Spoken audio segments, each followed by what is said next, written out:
De acá en más, los sonidos de la realidad. Son los audios de la mañana.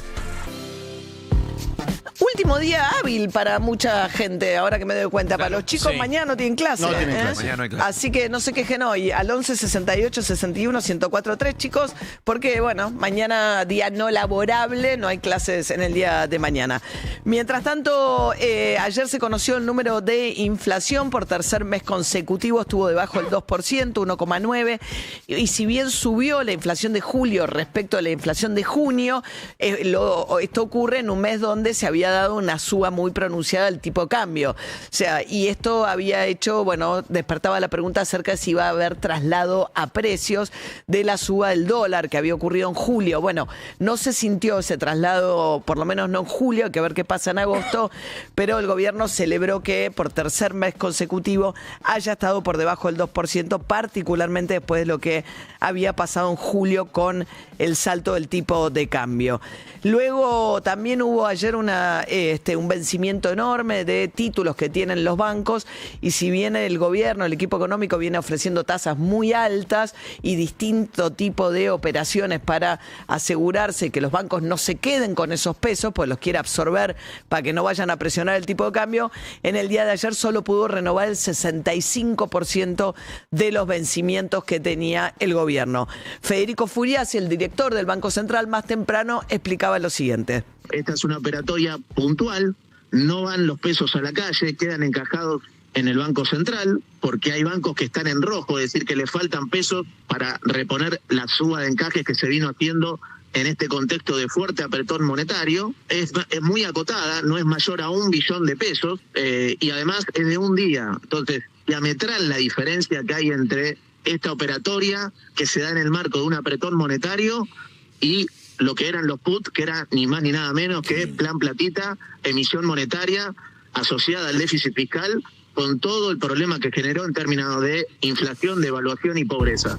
Bueno, acá hay cuestiones más o menos técnicas también muy vinculadas a si el mecanismo que empezó a ofrecer el gobierno para tratar de que los bancos tomen los títulos a 60 días, dándole la posibilidad de ir a la ventanilla del central y ejecutarlos, es un put, no es un put, si se parece o no a los mecanismos que usaba Massa. Bueno, Furiasi dice es completamente distinto, pero lo cierto es que el gobierno no está logrando renovar los vencimientos de deuda en la medida en que quisiera, y está pagando muy caro con la tasa de interés, que está arriba del 60%, convalidó ayer. Casi el 70%. Casi el 70%, con una inflación del 20 y pico, si uno anualiza estos últimos 3 meses, con lo cual la tasa de interés real, o sea, la tasa de interés menos la inflación que estás pagando es realmente muy alta.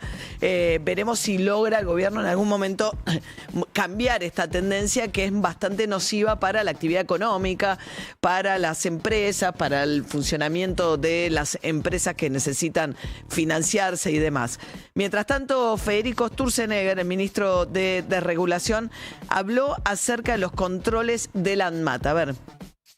El propio ANMAT también se sobrereguló, y se reguló con cosas que realmente no ameritan un control. Tenemos profesionales del ANMAT, profesionales idóneos, chequeando si es idóneo para la venta al consumo un termo Stanley, ¿me entendés? Esa desregulación que nosotros hemos hecho, que entre paréntesis te comento, es toda posterior a este evento, me parece que tenemos que seguir liberando al ANMAT de tareas inútiles y que no generan ningún valor, pero acá sí, para que el ANMAT se concentre en las dos cosas que sí tiene que concentrarse, que son alimentos y medicamentos. Vamos a seguir desembarazando al ANMAT de las cosas inútiles para que se pueda concentrar en los dos grandes temas que tiene ANMAT, que es alimentos y medicamentos. Bueno, esto lo decía Sturzenegger porque, a ver, por un lado estaba hablando del fentanilo, es decir, o sea, lo que tiene que ocuparse es del control, por ejemplo, del caso del fentanilo. Hoy La Nación sacó una investigación que lo que dice es que había habido unas advertencias previas que hubiesen impedido, en todo caso, si hubiese actuado con mayor celeridad, que se distribuyera el fentanilo que estaba contaminado por una bacteria y que, según el juez de la causa, provocó al menos 90 y pico de muertes, 96 muertes según el juez Kreplak. La cuestión es que Lo otro que dice Sturzenegger que están haciendo es quitarle funciones vinculadas al control de los termos. Y igual la gente de Stanley, con la que hablamos nosotros, no de Stanley, de Lumilagro, nos decía que hay mucho contrabando también de termos. Y ahora acaban de publicar una resolución por la cual le sacan a la ANMAT la función que tenía de controlar los reglamentos técnicos en la importación de anteojos, de muebles de madera y de juguetes, de bicicletas infantiles. Con lo cual, si vos venís con un certificado extranjero, la ANMAT te lo da por bueno, sin necesidad de hacer una revisión interna de la calidad del plástico de los juguetes o de la calidad del vidrio de los anteojos o lo que fuese, ¿no? Parece que antes había que hacerle un rayado, tipo como si fuesen los vidrios del auto a los anteojos que ingresaban. De nuevo, hay una enorme cantidad de cosas que entran por contrabando. De hecho, o sea, los oftalmólogos advierten mucho acerca de lo nocivo que son los anteojos de mala calidad, que son mucho peores que no usar nada, sobre todo los de sol. Los de sol son los peores, sí. Bueno, volviendo al tema de lo que tiene que ver con el fentanilo, Pablo Yetlin, diputado nacional de Unión por la Patria, presidente de la Comisión de Salud, ayer hablaba acerca del pedido de informes que aprobaron. Es un tema de enorme gravedad, ¿no? Estamos hablando de una de las situaciones de mal control de medicamentos quizá más grave que ha tenido la Argentina en su historia, ¿no? Acá tenemos, por supuesto, un primer, persona o elemento a investigar, que es el laboratorio propio de elaboración, pero inmediatamente después el Estado como quien debe controlar y asegurar que la medicación que le llega a la población esté en condiciones. En este caso, por supuesto, el ANMAT y secundariamente el Ministerio de Salud de la Nación, ¿no? Así que es de una gravedad inusitada, gravísima. Quiero dejar claro que todos los bloques han presentado en este sentido proyectos de pedido de informes. Bueno, ahí empieza a ver, ¿no?, cómo se reparten las responsabilidades. El ANMAT depende del ministro de Salud, Lugones. Ahora, a la vez muchas críticas ayer para el ministro de Salud, ¿eh? ¿Críticas? Sí, porque no se le conoce la voz sobre el tema. Y cuando dicen, la comparación que hace es bastante simple. Dicen, hay más fallecidos por el fentanilo que, por ejemplo, el atentado a la AMIA, que lo de 11. Para dar la gravedad del hecho. Claro. El tema es que, eran todos pacientes que estaban en terapia intensiva, a los cuales se les da este opiáceo que se da mucho, se utiliza mucho en las terapias intensivas. Lo que pasa es que al principio, claro, las muertes se atribuían a la razón por la cual esa persona estaba en terapia intensiva, hasta que empezaron a detectar, especialmente en el hospital italiano, y después empezaron a revisar las demás clínicas y hospitales que habían recibido partidas de ese fentanilo, que pasaba de muerte en exceso, o sea, si la causal era la razón por la cual estaba en terapia intensiva, o si se habían visto afectados por la bacteria que tenía esta partida de fentanilo.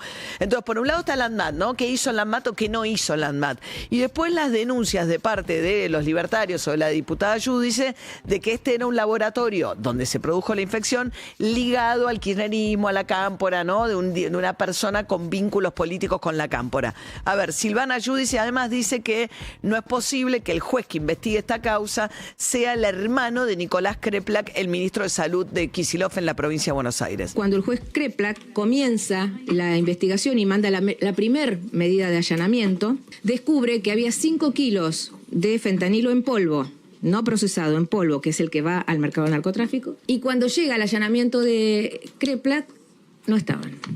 Aparentemente, según dice el laboratorio, había sido incinerado. En la misma fecha nos enteramos por las autoridades paraguayas que en el laboratorio en Ciudad del Este que se había montado, había equipamiento por $84 millones para procesar fentanilo. Ciudad del Este, Hidrovía, Rosario, San Isidro. Lo que estoy pidiendo es primero que Kreplak dicte las primeras medidas, porque ya hay suficiente prueba y recabada tiene 25 personas inhibidas. No sé por qué no hay un pedido indagatoria, una imputación, alguna presión preventiva. Bueno, eso era el reclamo de la diputada Giudice, porque claro, además el fentanilo es una droga que en Estados Unidos se consume, digamos, ha provocado una adicción muy grande, una epidemia enorme de adictos al fentanilo. Acá por eso la pregunta es por qué no estaba dentro de los medicamentos o las drogas con trazabilidad, dado que rápidamente puede ser utilizada en el mercado ilegal también con otros fines, el fentanilo. Sí, en esto de que se pusieron de acuerdo para tener un solo dictamen, son 26 preguntas que le mandan al Ejecutivo Nacional y que no van a pasar por el recinto. Se pusieron de acuerdo hasta que vaya derecho al Ejecutivo para que responda. Se tiraron algunas cosas. Hugo sí le decía, bueno, ¿por qué no detiene a nadie? Y después desde el kirchnerismo dijeron, miren que el fentanilo perdió la trazabilidad en el 2016 con el gobierno de Cambiemos. Fueron ellos quienes lo sacaron de ese lugar. En algún momento se discutieron de esa manera. A ver, Victoria Tolosa Paz, desde justamente el peronismo, decía lo siguiente, le contestaba a Yudice. Vemos con mucho asombro cómo intentan en todo caso sacar algún rédito político del drama y de la tragedia que ocurre en la Argentina. A mí me impresiona ver cómo una causa que arranca el 13 de mayo, que hubo un primer allanamiento el 15 de mayo, estamos a tan solo junio, julio y agosto, 3 meses de ejecución del proceso de investigación del juez. Se dice graciosamente que rápidamente hay como una suerte de cobertura, incluso hay una asociación de apellidos entre el juez y el ministro de Salud de la provincia de Buenos Aires. A ver, el juez arranca con unos pocos casos del hospital italiano y él mismo empieza a hacer un relevamiento para tratar de determinar la cantidad de muertes que podrían ser atribuibles al fentanilo. Más allá de si ya lo citó a indagatoria o si ya debió haber pedido la detención o no de los dueños de los laboratorios, no da la sensación que haya sido un juez que le haya bajado el volumen a la causa, más bien todo lo contrario, en términos de la cantidad de casos que ha ido sumando a la causa. Si uno escucha más los familiares, en un ratito vamos a hablar con algunos de ellos, no apuntan contra la investigación, no parecen estar disconformes con el rol del juez. Digo, en la pregunta acerca de si debió o no haberse apartado. Mientras tanto, Kicillof va a estar hoy en La Plata también, Milei. Empieza a haber como una especie de contienda a través de los medios, donde Milei discute mucho con Kicillof y Kicillof discute mucho con Milei. Obviamente en el contexto de las elecciones en Provincia de Buenos Aires, el 7 de septiembre, hoy va Milei a un acto en La Plata y va a estar Kicillof también en La Plata, y ayer decía lo siguiente Kicillof. El 7 de septiembre votamos en la provincia de Buenos Aires. Y si el gobierno nacional observa que tiene un apoyo formidable, aún en los lugares donde su política económica está pegando y golpeando con dureza, pero lo apoyan igual. Y está bien, el voto es una decisión de cada uno, pero ¿cómo se va a leer ese voto violeta? Como que hace falta meter más motosierra. ¿Motosierra dónde? Motosierra en la obra pública, motosierra en la salud pública, motosierra en la educación pública, en los jubilados, en los discapacitados. Yo les pido, por favor, defendamos a los jubilados, defendamos a las industrias. Bien, mientras tanto, ayer se conoció una sentencia que es un caso que en materia de violencia de género marca un nuevo estándar, porque se trata de Julieta Prandi, que había denunciado a su exmarido, a Claudio Contardi, por abuso sexual durante el matrimonio, un matrimonio que tuvo 2 hijos. Ella relató que vivió un calvario de privación de encerrada, cosas muy típicas de las mujeres bajo situaciones de violencia de género, que por ejemplo los padres de ella contaban que durante 5 años no sabían absolutamente nada de ella. No tenía acceso a sus cuentas. Que no tenía acceso a sus cuentas bancarias, que no tenía acceso a su patrimonio, que vivía en un estado de sumisión dentro del matrimonio. Julieta Prandi hablaba acerca de esto mismo después de que se conociera la condena a 19 años de prisión. Siento que hoy empiezo a vivir. Esta es la segunda etapa de mi vida en donde yo puedo elegir y ser feliz, para que la quiero ver ahí. Hay un antes y un después en la sociedad respecto a esto de que te viole tu marido, digo, esto de puertas adentro de una casa, y mucha gente que dice, pero ¿cómo? Si es la mujer. Claro, somos una cosa que les pertenece y no somos ninguna cosa que les pertenecemos, y por casar un papel no te obliga a tener relaciones con una persona, y no, es no, casada o no casada. 7:16 de esta mañana.